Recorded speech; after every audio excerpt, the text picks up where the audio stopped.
دوستوں، ریلیجن کے حساب سے دنیا کا دوسرا سب سے بڑا ریلیجن اسلام ہے۔ اسلام کے اندر حضرت امام مہدی کو بہت زیادہ پاورفل اور پاپولر شخص دیکھا جاتا ہے۔ مسلمانوں کے نزدیک قیامت سے پہلے امام مہدی کی آمد یقینی سمجھی جاتی ہے۔ اسلام کی دیگر کتابوں میں یہ بات ملتی ہے کہ یہی وہ انسان ہوگا جو دنیا کے آخر حصے میں آئیں گے۔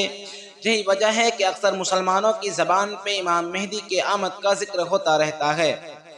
ان کے آنے سے پہلے بہت سارے فتنے نمودار ہوں گے جو اس بات کی طرف اشارہ کرے گی کہ امام مہدی آنے والے ہیں۔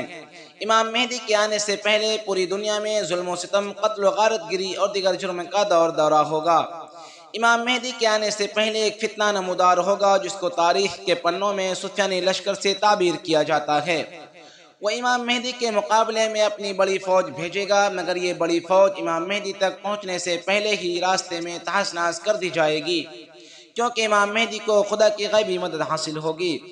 اس دور میں مسلمانوں کے لیے سخت آزمائش کا دور یہ ہوگا کہ اگر وہ سفیانی بادشاہ کا ساتھ نہیں دیتے ہیں تو اس کو قتل کر دیا جائے گا، اور اگر وہ امام مہدی کا ساتھ دیتے ہیں تب بھی وہ سفیانی بادشاہ کے غصے کا شکار ہوگا۔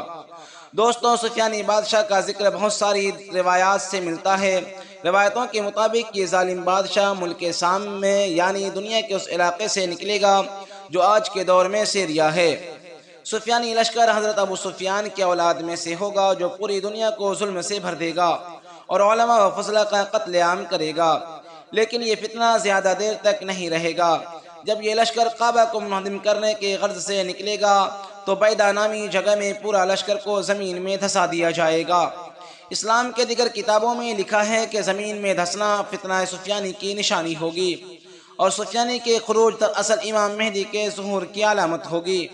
امام مہدی کے زمانے میں اکثر یہودی مسلمان ہو جائیں گے، جس کی وجہ یہ ہوگی کہ امام مہدی کو تابوت سکینہ مل جائے گا جس کے ساتھ یہود کے بڑے اعتقاد وابستہ ہیں۔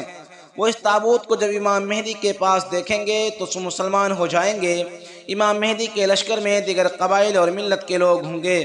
تاریخ دانوں نے امام مہدی کے لشکر میں شامل ہونے والوں کی پہچان بتائی ہے کہ جو گروہ سب سے پہلے امام مہدی کے لشکر میں شامل ہوں گے اس کے لباس سفید اور جھنڈے سیاہ ہوں گے، جو خراسان کے علاقے سے نمودار ہوں گے، اور امام مہدی کے ہاتھ پر بیعت کر کے اس کو اپنا خلیفہ بنائیں گے، اور یہ لوگ سفیانی لشکر کو شکست دے کر اس کو بھگانے پر مجبور کر دیں گے۔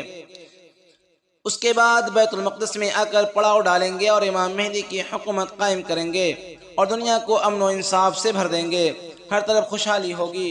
دوستو، آج کے اس ویڈیو کو اسی جگہ ختم کرتے ہیں، پھر ملتے ہیں اگلے ویڈیو میں۔ السلام علیکم ورحمۃ اللہ وبرکاتہ۔